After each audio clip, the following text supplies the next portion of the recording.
on the ground, now. Get on the ground.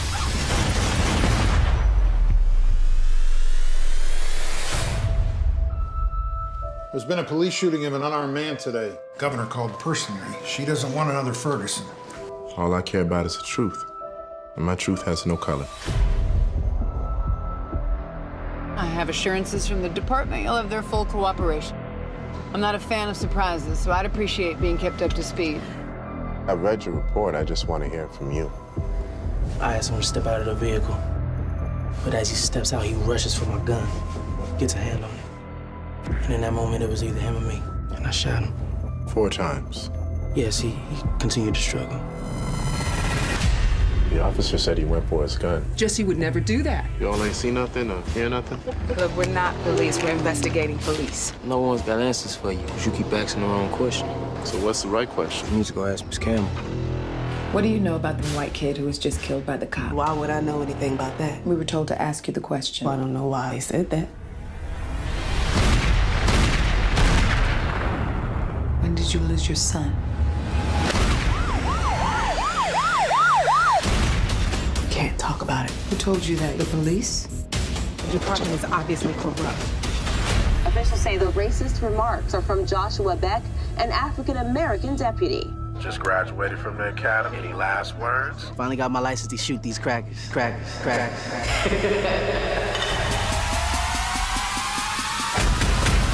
We have got to start putting each other's humanity first. None of us will like the America we end up with if we don't start working very hard at this. Just as long as you believe that you can win, it's from within. No one is above the law. And when there are questions, I want answers. But all these people, they just want to see you fall, and they don't know that you can take it all. And My son is dead. We're very sorry for your loss. I didn't lose him. He was murdered. All the murdering of unarmed black men by police across this country, and this is the one that the government is investigating. all these people, they just want to see you fall. They don't know how much that you can fall. Time to show the world you can take it all, win it all, have it all. So you guys have a very, very big responsibility on your shoulders. Yeah. You are dealing with the most controversial show that's going to be hitting screens in 2017, right? Well, talk to me about the responsibility of the roles that you're playing in Shots Fired. Well, I mean, it's, I wouldn't do a show that was so sensitive and so timely and so, and the subject matter so important with people that I didn't trust, and I really trust implicitly Gina Prince Bythewood, who wrote and directed Love and Basketball, yes, and Reggie, her husband.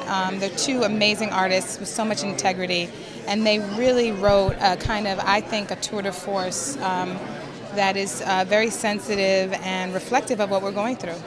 And you, I mean, when I tell you I looked up your bio, 22 years old. 23. 23, I'm sorry, one more year. 23 years old. I said, I am so proud of you. We have seen you as Jesse Owens in Race. We have seen you in Selma. First and foremost, congratulations. But to be such a, I mean, you come across as 30 years old in that trailer, and to have such wisdom. Where did that come from, Stephan? Got it from my mama. No, I'm joking. I'm sure serious. Seriously, where do you I'm sure part of it came from her, but no, I mean, you know, I've been really lucky to be able to work with incredible people and to tell incredible stories. As an artist, the first thing I look to is storytelling. What kind of story am I going to tell? And you know, to tell stories that you know, they speak to people, they resonate with people so heavily in the day and age that we're in. It's a rare thing. It's a rare opportunity, and you know, to just be brought in from the brilliance of Gina Prince Bythewood and Reggie Rock, and for them to trust me with the character of Preston Terry, that means so much to me. And I just wanted to make sure I put everything into it, research-wise, work ethic-wise, you know, to put the best product out possible. Because you're playing a prosecutor, you're playing an investigator, and I mean, why do you think, just my last question for you all, why do you want our viewers to watch this show? Why is it so important at this time for people to tune in to Shots Fired and give it a chance? Well, I think that you know, Nina Simone once said, an artist's responsibility is to reflect the times. I don't think that's all an artist's responsibility is, but definitely that certainly is part of our responsibility. And art can also, it can be cathartic, it can be healing at its best. You know, so I hope that this is healing for us, because right now we need some healing. And at the very least, I hope it's just entertaining, and I know it will be, right? You're in it. I'm sure it was emotionally Exactly, taxing. Was it emotionally taxing for you? Oh, yes. I can only imagine.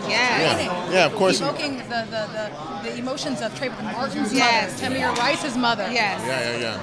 Yeah? It was right. It was front and center. In fact, you know, there was a lot of work that we didn't have to do, a lot of homework that we didn't have to do because we were living it. You know what I mean? Wow. It's just, it was right there. So.